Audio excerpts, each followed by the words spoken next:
Well, welcome to the Unstoppable Freedom Podcast. I'm Jimmy Page. The Unstoppable Freedom Alliance is part of a growing movement across America that's fighting for freedom and the values and ideals that this country was founded on. I'm super excited about our guest today. Her name is NICKI NEILY, the president and founder of Parents Defending Freedom.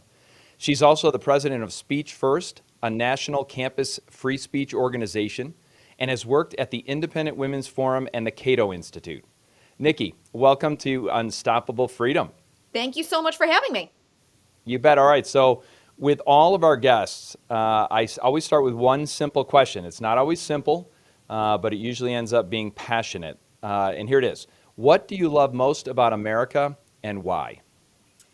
I love America because it has been the land of opportunity for so many people who have fled persecution around the world. My mother she's a green card holder. She moved here in 1977 when she married my father. On my dad's side, my grandparents met in Manzanar. They lost everything and they rebuilt and went on to have a successful life. And so that to me is so inspirational. There have been so many people who have overcome tremendous adversity and made, really carved out this amazing life for themselves. And, sadly, there are very few places in the world where you can do that. And I think that's something that makes America really special. It's amazing. So you're a first gen? You're like our second gen. I don't know what we consider that.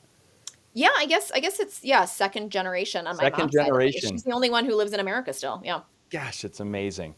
And I think about that word opportunity, right? Because oftentimes now, that's kind of under fire.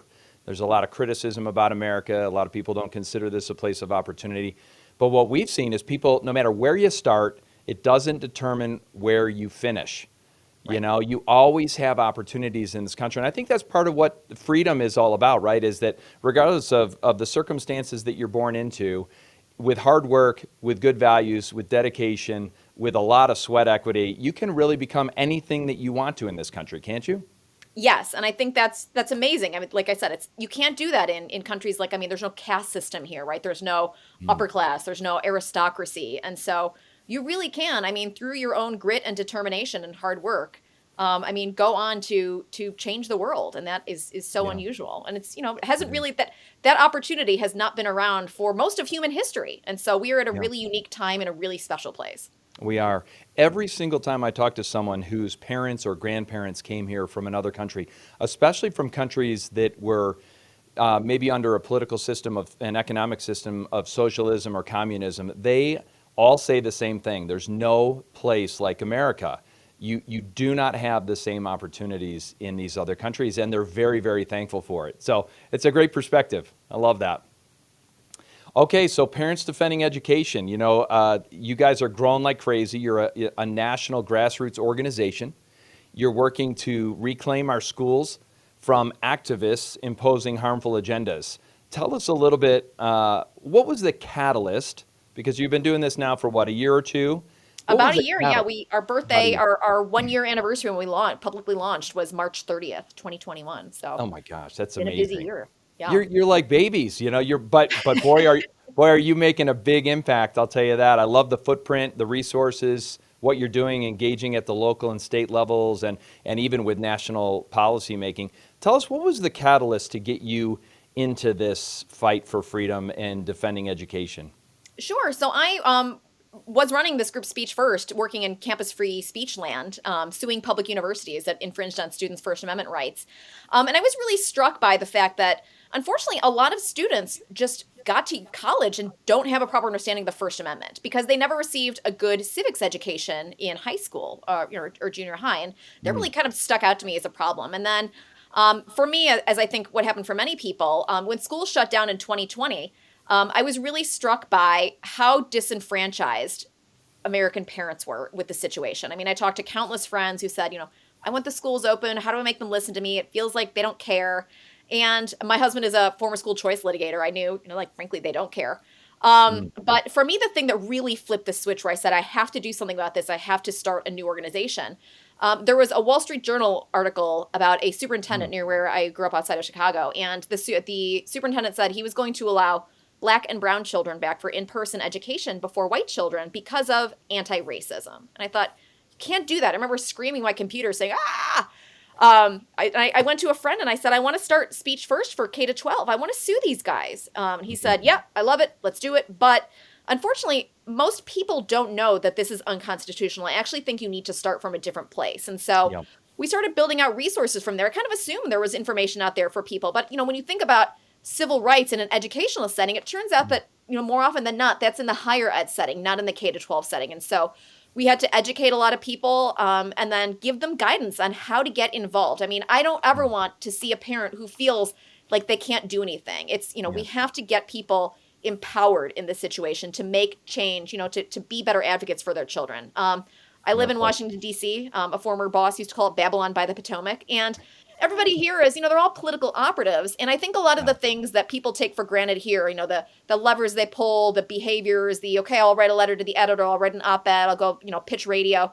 Most of America doesn't think that way. And so, let's teach people those tactics. And then also, let's expose a lot of the bad, things that are taking place in schools around the country. Because I think, unfortunately, so many people assume that when we hear these horror stories, it's California. Oh, of course, it's Manhattan. Not realizing that this problem is everywhere. It's in red states, it's in blue states, it's in purple states, it's in public schools and private schools and parochial schools. And so, I think about that phrase, the price of liberty is eternal vigilance. And so once we know what the problem is, let's out it, and then we can do something about it. That's right. Yeah, it's funny you mentioned the closings. When schools were closed in 2020, I'll never forget. I remember 15 days to flatten the curve. I remember that promise, and I actually thought that was going to be legit. And then now here we are, over 2 years later. But I remember it was a blessing in disguise for us. My daughter. So I've got 2 kids that have already graduated through college at Liberty University in Virginia. I have a 3rd son who is a senior there this year. But I had a daughter here in 2020 who was a junior in high school, and I had that exact experience. I was downstairs in my basement working out. My daughter comes down. She's logged into remote learning, and I'm listening in to this FaceTime class, to this Zoom class meeting. And I'm struck by the political tone from the teacher. And they were discussing, approaches to the pandemic actually at that time. And they came with a certain agenda. And I was feeding my daughter, and my daughter's a Spitfire. I was feeding her information, facts at the time, which at the time was considered misinformation, which today is considered fact. So I was feeding her this, and I was watching as her teacher belittled her in front of the class. I'm listening to this thinking, what is happening? Then it became a feeding frenzy of absolute leftist ideology, name calling. My daughter was under fire for this, for just expressing a different opinion. But it showed me in that moment that there's much less education happening and far more indoctrination happening. Right. But the beauty of it is parents all across the country are beginning to wake up. Tell me about what you're experiencing there. Yeah, I think you're right. It was a blessing in disguise because so many of us were able to really see what was taking place. School today is very different than when you and I were in school. Yes. I remember, maybe I got in trouble once or twice. The principal calling in my mom, and they would work together to figure out, what's a path forward? We're partners in this.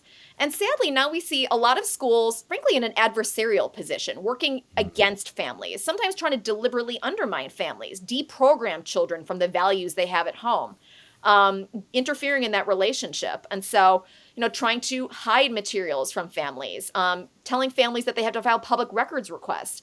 It doesn't matter what the letter is next to your name. Children do better when families are involved in their children's education, period. Yeah. And so, I want to know what the reading list is so that we can read at home. I can supplement. Maybe we can have a special dinner based on the same theme of the book. But we're finding teachers and administrators that really want to keep parents at arm's length. I think back to what happened in Virginia last year during the election. I don't think what Terry McAuliffe said was a gaffe whatsoever. There really are quite a lot of people who think we're the experts. We know how to educate your child. We know what to educate your child on. It's up to us. Stay out of this. Keep your head down. Keep your mouth shut. And Yeah. that has obviously kicked off a hornet's nest. That's why we have seen all these mama bears and papa bears come out of the woods saying, how dare you? You will not get between me and my child. The end. Yeah. And so we are seeing people who are rising up, starting parent groups across the country. We work with over 200 parent organizations, that have launched just within the past 2 years specifically to work on this political indoctrination in schools issue.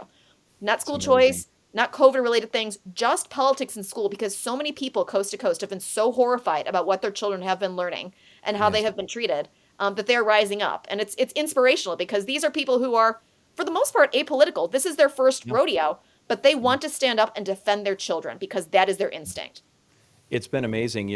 My father, growing up, was the superintendent of schools in Rochester, New York. So I had a certain sense of, kind of needing to follow the straight and narrow in school. It wasn't a good thing when I got in trouble in school. Parent involvement was very high. I remember my dad's relationship with the school board was very positive. It wasn't that they always agreed, but they were in cooperation. But parent involvement was very, very high. And this crisis, if you will, and then my eyes being open to what was happening in our schools got me to the school board here for the first time in Colorado. And I can tell you, I experienced exactly what you said, this adversarial relationship between board members and even potentially some of the administration with respect to the parents and citizens in the community that care about education.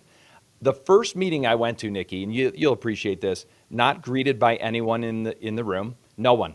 We were on almost a kind of necessary nuisance, like, oh, they have to be here. And then I'll never forget the first time during public comment, they give you 90 seconds to 3 minutes, which is, oh my gosh, a blink of an eye. Right. So you're expressing something important about the transparency of curriculum or the indoctrination or something that's happening. At this time, it was about masks and, all kinds of different things. And they weren't even paying attention unless you called a board member or the superintendent by name, and then they would kind of snap out of it and listen in. But that's a little bit of a picture of what we're up against, right? There is a war raging right now centered around the role and the rights of parents. Tell us what you're experiencing and educate us a little bit about the parental rights with respect to education. Sure. Yeah. I mean, for parents just to know what is going on in schools has become this astonishing battleground. I mean, curriculum transparency, like you said. I want to know what my children are learning. I want to have, we are seeing schools that are introducing age inappropriate material, highly questionable sexual material, highly political content. And then when parents try to ask about it or say, I would rather opt out of that, I mean, they're mocked, they're derided by teachers, by administrators, by the media, certainly. And so, right, and this is all intended to chill them, to discourage people from speaking out, from being involved in this issue. And yeah, so Yeah. just to be involved at all is you're a threat. I mean, the whole idea of the consent of the governed, turns out that's a little bit of an inconvenience. They would rather just spend our money and program our children without us having any kind of oversight in it. Yeah, and one of the things you mentioned was, parents have been labeled as domestic terrorists. I remember when that term was first used by some of our government leaders, and I thought, and then they, on the heels of that, said, and by the way, we're going to dedicate FBI resources to investigate anyone that we discover is agitating in a school board environment. And so, what have you seen? Has that quieted things down, or has that poked the bear? This has really poked the bear. And yeah, when that National School Board Association letter came out, I was the one who filed all the public information requests with all of the members of the NSBA board in their home districts. NSBA is a nonprofit, so you can't FOIA them. But I did send it to all of these elected officials in their districts. And we found out that their board was not read in on this operation. They had no idea. They were blindsided. Their state chapters were not read in on this operation. But all the state chapters that we asked for comment said, we think this is a local issue. This is not a federal issue. At this point, I think 21 state chapters of the National School Board Association have dropped out altogether. I want to say 28 or 29 have publicly distanced themselves from that. The executive director was forced out. So there's been, tremendous change.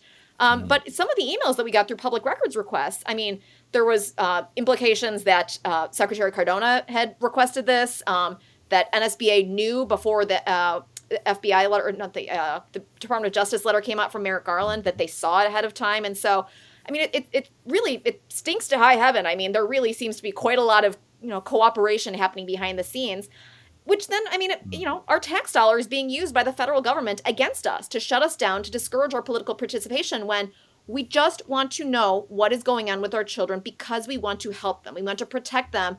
And the buck stops with us. We Yeah. know our children better than anybody. And so for the government to try and interfere in that relationship between a parent and a child, I mean, it's mind-boggling. And that's why, I mean, definitely like the bear has been poked, and Mhm. these people are not going away. Parents are not going away. Parents are so angry because they see, and I think, the scales have fallen from so many people's eyes about how these elected officials really view us. Yeah. Right? We're not partners in this. We're not, we're not constituents. We're an inconvenience, Yeah. and that's unacceptable. And I think that's why there will be a reckoning. There are a lot of people that are very unhappy.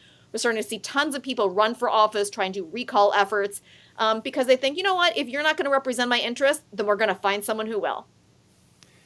Speaking of recall efforts, one of the things that I think was most astonishing that we saw recently was when the board members in San Francisco were recalled. I Right. don't know. I seriously, like, I think I dropped what I was doing, like, in shock that a town like that, which is known to be one of the most liberal leftist, really leftist towns, cities in America, was Right. able to do that. How was that possible? How were they able to do that? Sure. And this is not, I mean, as some of the ousted school board members tried to imply, this was not some big right wing plot. I mean, as you said, this is navy blue San Francisco. Yeah. But there was just, this incredible coalition of parents, of taxpayers who were just angry that their elected officials, frankly, were fiddling while Rome burned, right? They didn't open schools, but they chose to paint over a mural that they deemed, that they felt was racist, but actually was making fun of, I think, like state overreach. They chose to rename schools, deeming that Dianne Feinstein and Abraham Lincoln Elementary School, they were too bad. Nothing is good enough for them.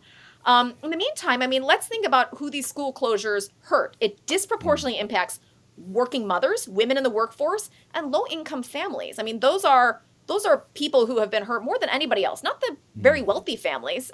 They can pay for nannies and au pairs. And so I think there was just tremendous, unhappiness with that. And also, what happened in San Francisco is something we've seen happen in a bunch of other cities, including Fairfax County, Virginia, Mm. where there was a war on merit. They had a terrific magnet school there, Lowell School, and it was deemed to have the wrong racial makeup. They felt that they deemed it racist because there were too many Asians in it, and so they tried to change the admissions process for that. This war on merit that is taking place has Asian families in particular very, very upset. I mean, we talk to first generation Americans on a regular basis who say, I moved to this country to have a better life. I knew what I was getting into. Don't teach my child that showing their work in math class is racist. Teach Mm. my child calculus so he can apply to MIT and make a better life for himself. I Yeah. mean, so that just I think the San Francisco school board's priorities being so upside down, definitely, their hubris contributed to their downfall. But we see that hubris all over the place. I mean, this is far from the only school district that really looks down on parents and mocks them. There was one in York, Pennsylvania recently where a school board member wrote a letter, no, an op-ed in a local paper, and he said, I don't work for you. All these people Mm. who come to my school board meeting, I don't work for you. And I mean, people in the community are mad, and rightly so. Yeah, because they do actually work for us. I mean, that's the great irony. I think there's a misunderstanding for some of the people in elected office that they now have power. So it's not about power or it's not about control, it's about serving and Right. serving your constituents. And I have been in regular conversation with our elected officials here in Colorado, some locally for around our school board issues, some at the state level. And they always start with things like, I believe such and such. And I'm like, well, actually, what you believe is relatively irrelevant. You represent us, and we don't want that. So it's not about what the elected official wants to do and control. It's about them representing us. And as soon as that relationship gets changed, then you can have conversations, but it's very hard to get to that place. Right. And yeah, sadly, there is the whole concept of servant leadership to many of these Oh, people is very, very foreign. And yeah. I think, people are now realizing that their city and their state government matter. I think Yeah. many of us, me included, I mean, I live in Arlington, Virginia. I'm as culpable of this as anybody else, have focused so exclusively in the federal government for so long that we have Yes. neglected the role of the state and local governments. Yes. But these people have a huge amount of power over our day-to-day lives. I mean, going between Florida and California is a tale of two cities. And I Yeah. think right now people are realizing if I want to make a difference, I have to show up, I have to do something, I have to be present. I have to make the Yes. change because I can't rely on somebody else to do this for me. And so that to me is tremendously inspirational because so many people It are is. stepping up. They want to affect change. It is. You know, it's funny because I think, generally speaking, the moms have showed up big time, right? You know, you said it, like the mama bears. And my wife would say that too. You know, she's always fiercely protective of our kids. You know, she has been their whole life. And now they're mostly grown. But I would tell you, if something bad was happening to one of them, she'd probably show up, even today, for my 27-year-old, you know. But with my daughter, boy, it bothered her to the point of action. I started going to the board meetings. Women are showing up in big numbers. Moms are showing up in big numbers. It's the men. You know, the men are starting to engage, and you'll see, you know, even in Virginia, big time, a lot of the dads are showing up. But they're slow to the thing. And I always tell the guys, I'm like, you'd rather watch football than fight for freedom. You have to reorient your priorities in order to engage, and we've got to come in big numbers. Have you seen, you know, at these school board meetings, what are the things that matter most to get the change in motion? Sure, we're trying to encourage people to show up prepared. I mean, as you said, you know, these people, they'll cut you off, right? 2 minutes, they'll cut your mic, and so practice your remarks. We tell people go with other friends, you know, go with the tribe, even if you know your friends, your husband, whoever don't want to speak. Just go there so you have somebody else that has your back. One thing that we saw in Virginia was, you know, the different communities would show up to support each other. So the Fairfax parents would show up to just as a show of support for the Loudon families and vice versa. Wow. And so we really encourage people, you know, find your tribe. That's really important. Be prepared. And we try to, on our website, defendinged.org, give people resources so they can get smart about these issues quickly. And, you know, there's so much information out there. How do you separate the wheat from the chaff? And so we've identified what we think are some of the best articles on this, guides to the jargon, because, you know, a lot of these people, they want to confuse you. They want to, you know, kind of call you out, catch you on a hot mic, make you look like the neighborhood QAnon guy. You know, they want to make you look bad. So, you know, go into it knowing and be prepared. Yeah. But at the end of the day, I mean, polling has shown, and, you know, the numbers of, you know, the kinds of people who have come out of the woodwork on this, you know, the majority of the American people are really unhappy with what is going on in schools these days, for a variety of reasons. But I mean, the majority of Americans are on your side. And so, yes, the school board members might be rude to you, but know that, you know, not only do you have most of your community on your side, but you also have, I mean, the side of the Constitution, and you're on the right side of history. You are defending your child from people who want to hijack your child. Yes. And that you're not wrong. Yeah, and it's empowering when you show up and you see, you know, 40 or 50 or 200 other people in that room, and you know that 95% of those people share your view that the parents actually have rights to be engaged fully in their kids' education. I mean, it is empowering. You know, there's a certain energy that happens in those rooms. Let me ask you this. You mentioned them. You mentioned them kind of, you peppered them at the front end of this conversation. What are the top issues? Let's take them one by one. What are the top issues that are bringing people out in numbers to oppose? What are the things that are happening to indoctrinate our kids? What are the activists saying in our classrooms? What's happening? What do we need to be aware of? Yeah, and it's actually, you know, it's been changing over the past year too. At the beginning when we launched, a lot of it was focused on race. So the 1619 curriculum in schools, critical race theory, which we're told is not in schools. I mean, I tell people over and over again, you know, I don't care what you call it. You can call it magical unicorn theory. You are teaching our children to identify themselves first and foremost by their skin color and to treat other people accordingly. My kids went to a Montessori elementary or preschool. The most important part of that was not them reading Maria Montessori's books. It's the implementation. We are watching the implementation of critical race theory in our schools, and that's something that concerns people. Sex and gender issues are Well, something real that quick, have come on. let's sit on that race issue for a second. Sure, yeah. Because I think this is important, right? I mean, I was born right at the tail end of the civil rights movement, and I remember, you know, Martin Luther King Jr. being just legendary in his approach to civil rights, and he said a lot of things. But one of the things that I liked most was when he said, you know, I don't want anyone to be judged on the color of their skin.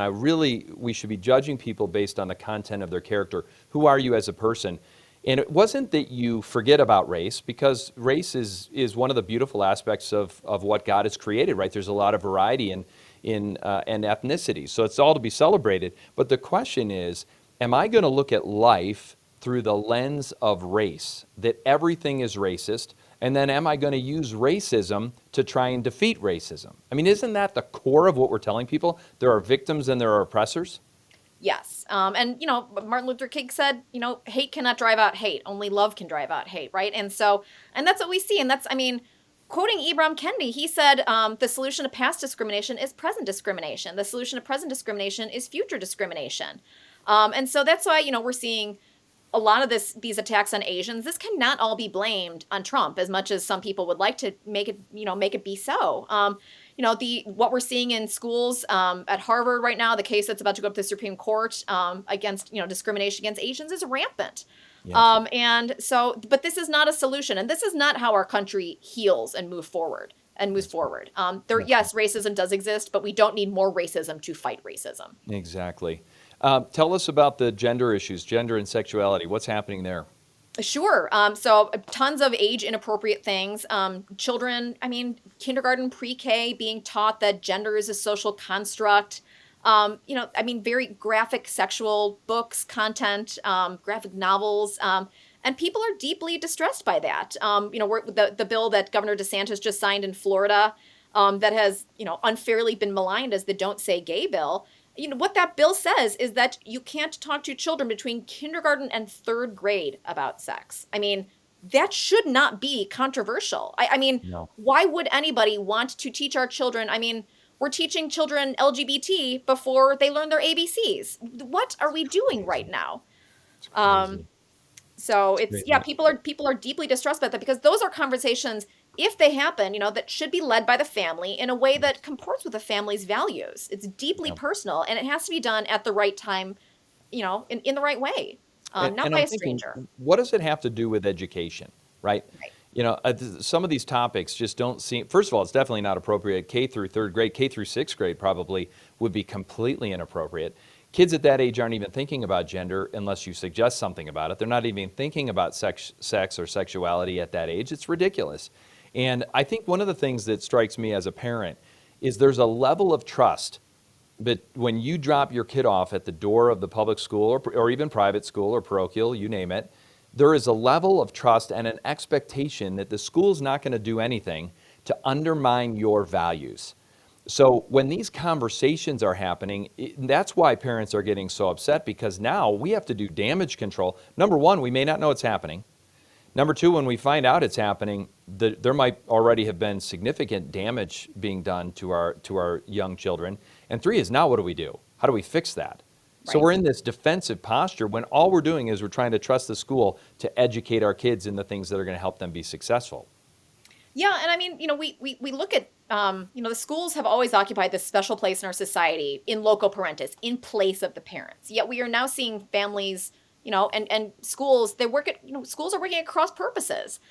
Many teachers, we see them on accounts like Libs of TikTok on Twitter, where they really do. A lot of teachers think that it is their role to deprogram children from the values they learn at home. That's not your role. Your role is to teach my child to read and to write and do mathematics. Our children have suffered tremendous learning loss over the past 2 years of the pandemic. Frankly, achievement and proficiency levels were not that great to start with even before the pandemic. And you have my child for 7-8 hours a day, and in that finite time frame, you're not teaching my child the basics. You're not focusing on the core things that I expect you to do. You're trying to get in my kid's head on emotional issues, on bullying, on gender issues that I don't want you to do. And I don't trust you to do that. What files are you keeping on my child, and what happens to that information? How will that be used against me? Because, my values don't necessarily comport with those of the teachers or administrators. Right. And now what you would consider traditional values is actually under fire as well. And, considering that now that it's being considered even racist, some of the ideologies that you and I would probably ascribe to are being outlawed in other countries. You can't even teach your kids traditional values without coming under fire if someone at the school finds out about it. Right. And so I think, parents are fearful, and rightly so. If you speak up, will your child face retaliation? And so, we have a tip line. People send us information, tips, screenshots, hyperlinks from across the country.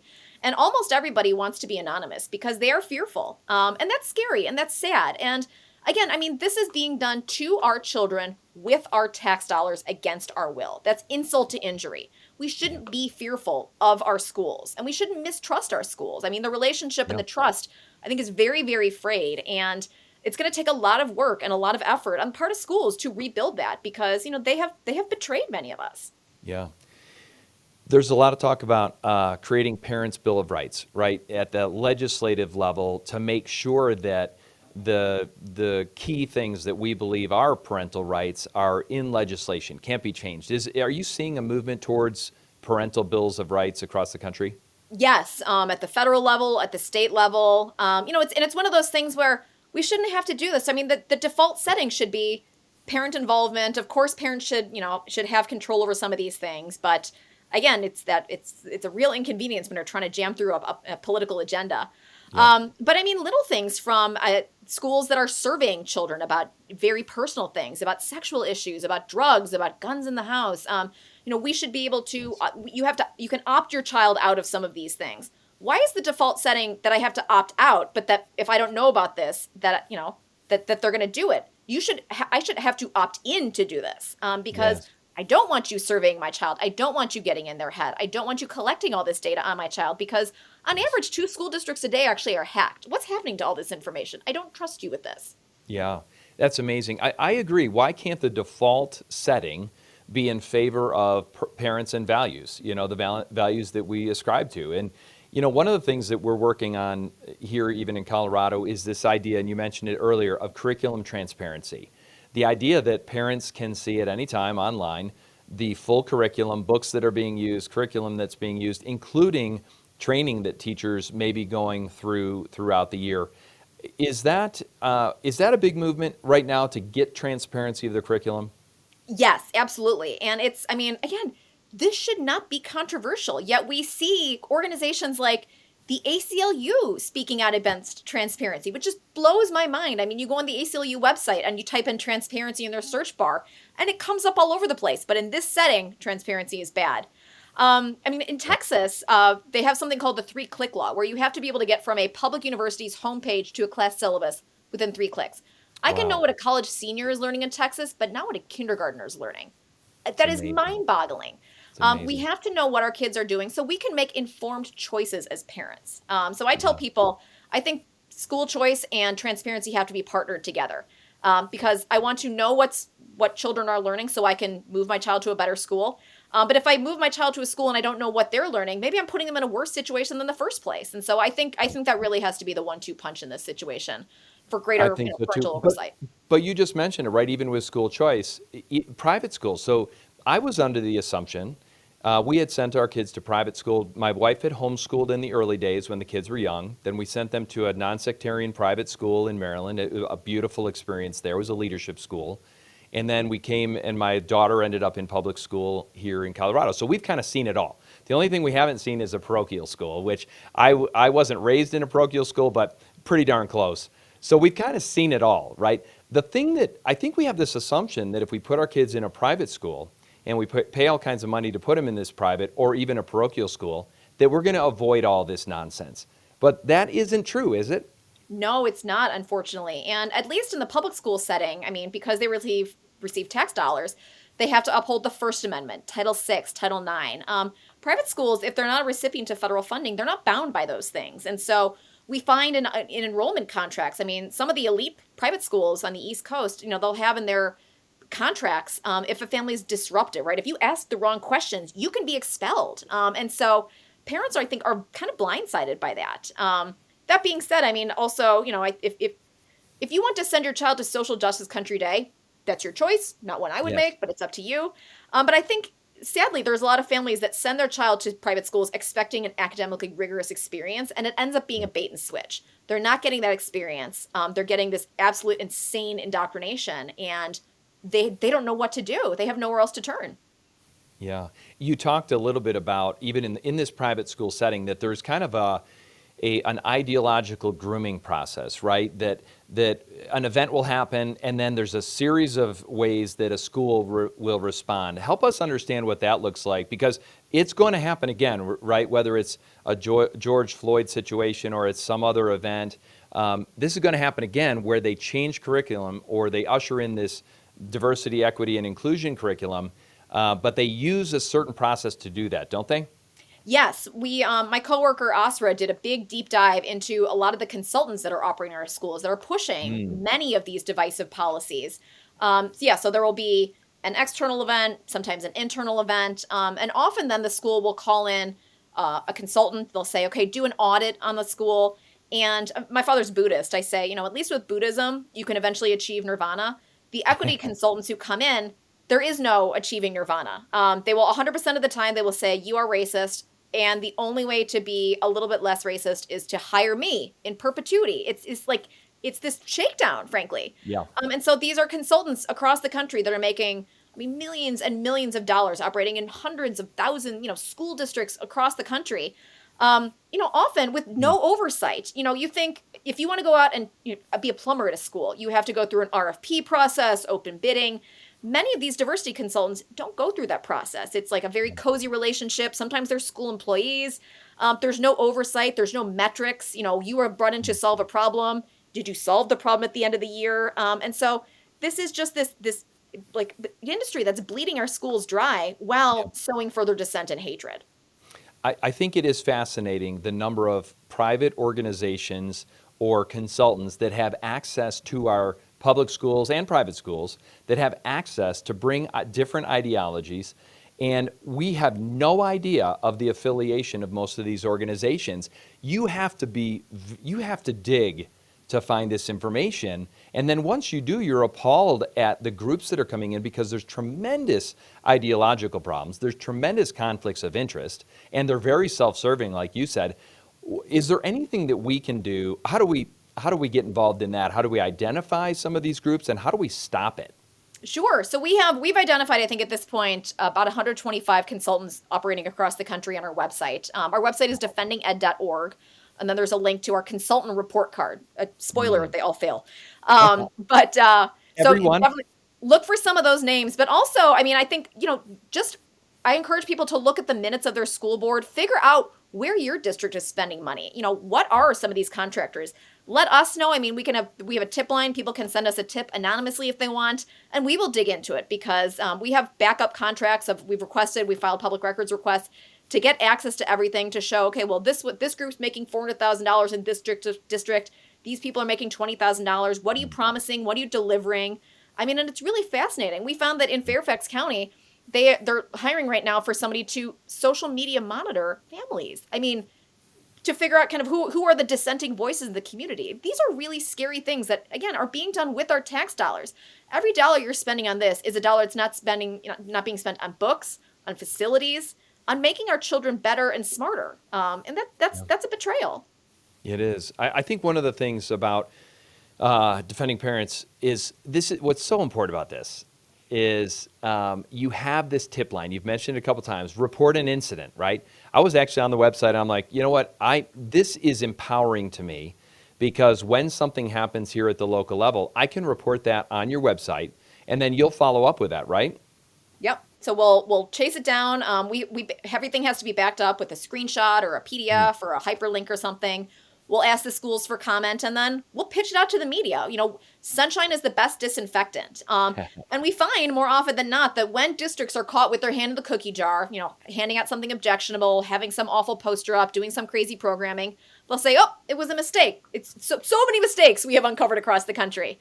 But we want that accountability. I want every teacher to think, before they hand a handout to their class, is this going to end up on the news tonight? I want principals to actually know what's taking place in their classrooms because they're the ones who are going to get the call from the radio station. They're the ones who the newspapers are going to reach out to. Superintendents, school boards, I think it really changes that accountability and oversight because until now, these people have been operating with impunity behind closed doors, and that's not right. Yeah, exactly. And I think that empowers parents, right? And it empowers students. Because one of the things I think is most important is we've got our young sons and daughters in these schools. They're a lot of times uncomfortable with situations that they face there. They're a lot of times uncomfortable with the curriculum that's being promoted, and they have no idea. They have an authority figure in the room, the teacher or someone else who's been invited in from the outside, and they don't feel like they can say anything in that moment a lot of times. Right. But this gives all of us an outlet to be able to document things, report them, and then take action to try and get change. Absolutely. And you know what? Most people don't know how to get something over to, Fox News or National Review. We do. We want to help people get eyes on what's taking place in their backyard. Because once that stuff's out there, then it gives local parents, local community members cover to act. Well, this was in the newspaper. What are you guys going to do about this? Why'd you decide to, fund this program and not that one? Yes. But we want to give people that cover, that reason to get out and take the next step. It's phenomenal. You've got a ton of resources on the website. And I know you're in favor of school choice because that obviously makes everybody more accountable for what's being taught and and the outcomes that they're getting, right? At what point do you recommend that parents make another choice, pull their kids out of public school, maybe pull them out of a private school that's not responding, and choose another option, whether it's a charter school, a parochial school, homeschooling? At what point do you recommend that? Yeah, I mean, I think everybody has different breaking points, and so sometimes it's, you have a rogue teacher who's being a little bit wacky. I think it's, so we always encourage people start small, right? Talk to the teacher initially, and, elevate, go up from there. You don't have to start with a federal lawsuit. But I think, sometimes those conversations are very instructive, right? I mean, we talk to parents who are, they're dismissed, they're kind of blown off, or they're gaslit by a principal or superintendent. And, those are red flags for people. Parents in private schools who start to raise questions with the head of school, and then they're kind of branded as being troublemakers. That's not a good home for you. If you're not, they should want you and value you as a member of the community. And I think some people are trapped, right? I mean, we saw Megyn Kelly when she pulled her kids out of private school. I think she wasn't able to find another decently comparable private school in New York that was not as woke as her school, and so she ended up, I believe, moving to Connecticut to find her kids the right school. And so some of us are bound by financial choices or geographic considerations, and so I think it's a deeply personal consideration. But that being said, I mean, these are your children. You have one shot at this, and so do not take this lightly, and don't take it lying down. Don't let them do this to your kids, because you only have them for a short period of time. And some children can they can maintain, they can parrot what they have to in class, and then still stay strong. But not every child can. You know your child better than anybody, and you know what the right environment is for them. And so we tell parents, trust your gut, because at the end of the day, right, the buck stops with you. You are the only thing protecting your child. You have their best interest at heart, not any of these other people. It's so true. I remember when, you said that some kids will have the resilience or the confidence to kind of weather the ideology, so to speak. And I remember a time when my daughter was signed a paper. She wrote it on a controversial topic. She didn't take the side of the prevailing narrative that the school wanted her to take. She got a subpar grade, and she was very disappointed with that. So she went in, discussed it with her teacher, said, "Why did I get this grade? I've covered all the points that you wanted me to cover." And she said, "Well, she said to her, I didn't like your argument. I didn't like the position that you took." And she said, "Well, that doesn't seem okay because," and so she escalated it to the principal. And of course, the grade was adjusted. But the fact that that can happen should disturb everyone. And that's happening everywhere. That's happening on college campuses. That's happening in high schools, isn't it? I mean, this is an epidemic of that type of thing. It is an epidemic, yeah. I mean, I blame a lot of our education schools for, teaching our, America's teachers that their job is to be social justice warriors. Your job is not to be a social justice warrior. Your job is not to teach my child what to think. It's how to think. And that's why, probably 10% of the tips we get are from teachers who are unhappy at the things that they are being forced to do, that their districts are making them do. School board members that are being forced to do things by the state. And so there's, the problems are coming from a lot of different levels. But, again, the good news is that we have this massive army of parents across the country who are not going to take it and want to fight back and are fighting back. Yeah, I love the fact that teachers are engaged. It's funny at the board meetings, and you'll see this too. You'll have teacher statements being read by parents because teachers are afraid of retribution, right? Is that the fear that they want us to have, that if you say something that's against the prevailing narrative, that you're going to be branded as a racist, you're going to be branded as someone who's anti this or anti that?